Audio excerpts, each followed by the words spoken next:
خواتین کا قبرستان جانا اگر منع ہے تو وضاحت فرما دیں کہ کیوں منع ہے؟ خواتین کا قبرستان جانا کوئی حرام ناجائز نہیں ہے، منع کیا جاتا ہے احتیاط کی وجہ سے، حدیث میں بھی ممانعت آئی ہے، لیکن پھر اس میں علماء کا اختلاف ہے کہ بعد میں ان کو پرمیشن ملی تھی کہ نہیں ملی تھی۔ باقی منع اس لیے کیا جاتا ہے کہ جانے میں کوئی فائدہ ہے نہیں۔ قبرستان ایک ایسی جگہ ہے جہاں انسان جاتا ہے تو آخرت کی یاد تازہ ہوتی ہے۔ وہاں بھی اگر خواتین پہنچ جائیں گی تو جو قبرستان جا کے آخرت کو یاد تازہ کریں گے وہ بجائے آخرت کے دوسری چیزوں میں، جیسے بازار کا ماحول ہوتا ہے نا، تو وہ والا ماحول بن جائے گا وہاں پہ۔ خواتین کو کنٹرول کرنا بہت مشکل ہے کہ پردے کی وہ قبرستان بھی لپسٹک لگا کے جائیں گی، میک اپ کر کے جائیں گی۔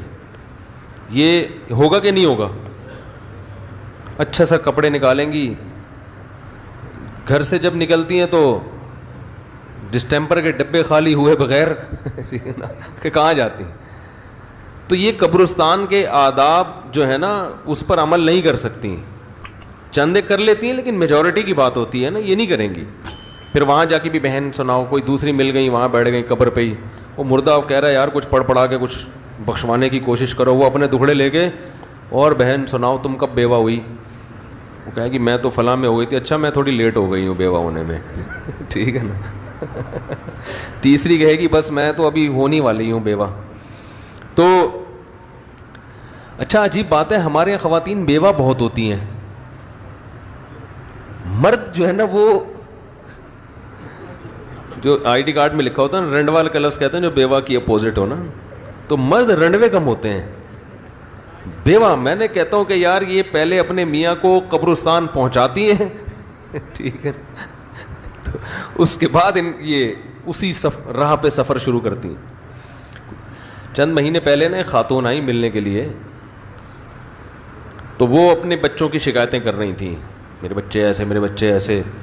وہ اتنی اسپیڈ میں بول رہی تھیں کہ مجھے اندازہ ہو گیا کہ ان کے بچے برے نہیں ہیں، یہ کچھ ضرورت سے زیادہ سخت ہیں، سخت مزاج ہیں۔ کیونکہ جب آپ مجھ سے کچھ پوچھنے آئی ہو تو مجھے بھی تو بولنے دو بھائی، کچھ دیر خاموشی اختیار کرو گی تو میں بھی کچھ نصیحت کروں گا۔ وہ بولے ہی جا رہی ہیں۔ مجھے یقین ہو گیا کہ ان کے شوہر کا انتقال ہو چکا ہوگا، حالانکہ انہوں نے نہیں بتایا تھا کہ میں بیوہ ہوں یا نہیں ہوں۔ تو میں نے ان سے پوچھا کہ آپ کے شوہر زندہ ہیں؟ کہا نہیں۔ ایجڈ خاتون تھیں، ذرا عمر تھی ان کی۔ میں نے کہا کب انتقال ہوا؟ کہ وہ تو 10 سال پہلے ہو گیا تھا۔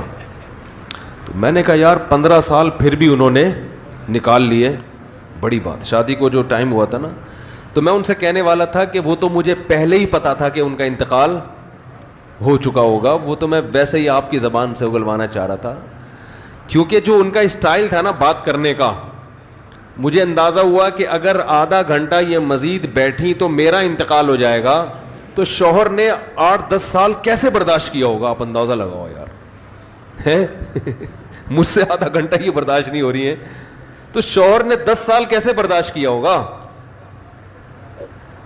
کیا خیال ہے؟ سب ایسی نہیں ہوتی ہے بھائی، لیکن ایسی بھی ہوتی ہے۔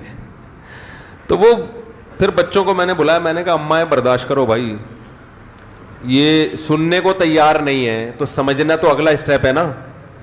پہلے تو سنتا ہے انسان پھر اینالائز کرتا ہے، سمجھنے کا اسٹیپ اگلا ہے۔ میں نے کہا یہ بھائی سننے کی پوزیشن میں نہیں ہے تو سمجھنا تو اگلا اسٹیپ ہے۔ تو کہہ رہے ہم کیا کریں، اماں نے ہم سب کا نا خون پیا ہوا ہے، ہر وقت آنے، کوئی ذرا سا جس دن کم کما کے لاؤ اس دن سلب آتے ہیں۔ تو میں نے کہا برداشت، اماں کے سامنے تو زبان نہیں چلا سکتا۔ میں نے کہا بس سن لیا کرو یار بیٹھ کے، اور کوئی حل نہیں ہے اس میں۔